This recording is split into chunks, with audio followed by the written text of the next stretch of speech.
आखिर भगवान श्री राम ने अपने वनवास के 14 वर्ष कहां बिताए थे? क्या वे जगह स्वर्ग से भी सुंदर हैं? आप यह जानकर हैरान रह जाओगे कि वहां जाने वाले लोग करोड़पति बन सकते हैं। भगवान श्री राम के होने के जिंदा सबूत जिसके बारे में बहुत कम लोग जानते हैं। तो चलिए आज हम आपको ऐसे 6 स्थान के बारे में बताएंगे जो रामायण के असली होने की गवाही देते हैं और आज भी इस धरती पर मौजूद है। मगर इससे पहले अगर आप प्रभु श्री राम से प्रेम करते हैं तो कमेंट में जय श्री राम जरूर लिखे। मर्यादा पुरुषोत्तम भगवान श्री राम को 14 वर्षों का कठोर वनवास मिला था, जिसके अनुसार उन्हें केवल वनों में रहने का अधिकार था। किसी भी नगर में जाना प्रतिबंधित था। श्री राम ने अपने वचन का भली भांति पालन किया और 14 वर्षों तक अपनी पत्नी माता सीता और साथ ही भाई लक्ष्मण के साथ वनवासियों की भांति जीवन व्यतीत किया। इस दौरान उन्होंने भारत के उत्तरी तट से लेकर दक्षिणी तट तक पूरा सफर किया था और हम आज आपको बताएंगे भगवान श्री राम के वनवास का मार्ग और उन 6 खास स्थानों के बारे में भी बताएंगे जहां पर भगवान श्री राम रुके थे।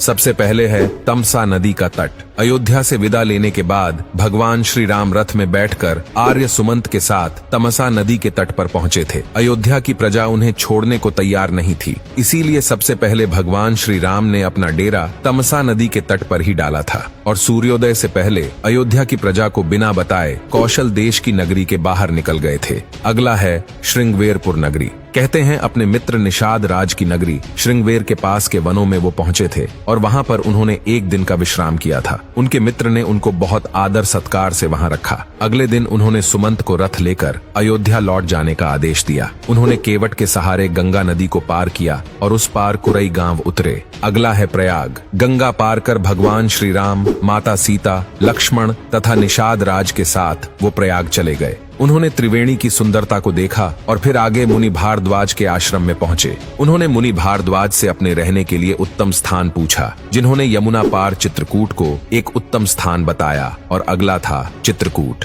दोस्तों, कहा जाता है कि यही वो स्थान था जहां उनकी भरत से मुलाकात हुई थी जब भारत उन्हें वापस अयोध्या ले जाने आए थे। लेकिन यहाँ पर भी उन्होंने भरत को वापस जाने के लिए कहा और उन्हें अपनी खड़ाऊ थमा दी। इसके बाद अगला स्थान था दंडकारण्य। कहा जाता है कि दंडकारण्य के वनों में पहुंचकर सर्वप्रथम उन्होंने ऋषि अत्रि तथा माता अनुसुईया से उनके आश्रम में जाकर भेंट की। वही ऋषि अत्रि से ज्ञान पाकर वो आगे बढ़ चले। कहा जाता है कि दंडकारण्य के वनों में भगवान श्री राम ने अपने वनवास काल के 10 से 12 साल बिताए थे और यहाँ पर उनकी भेंट ऋषि अगस्त्य मुनि से भी हुई थी। उनका आखिरी पड़ाव था पंचवटी। यहीं पर माता सीता और लक्ष्मण जी के साथ भगवान श्री राम एक कुटिया बनाकर रहते थे और यही पर भगवान श्री राम को स्वयं शूर्पणखा ने देखा था, जो उनकी तरफ मोहित हो गई थी। लेकिन माता सीता से विवाह के चलते शूर्पणखा को स्वयं माता सीता पर क्रोध आया और उसी बीच लक्ष्मण ने बीच में ही शूर्पणखा की नाक काट दी। यही वो स्थान था जहां रावण के भाई खर और दूषण से स्वयं भगवान श्री राम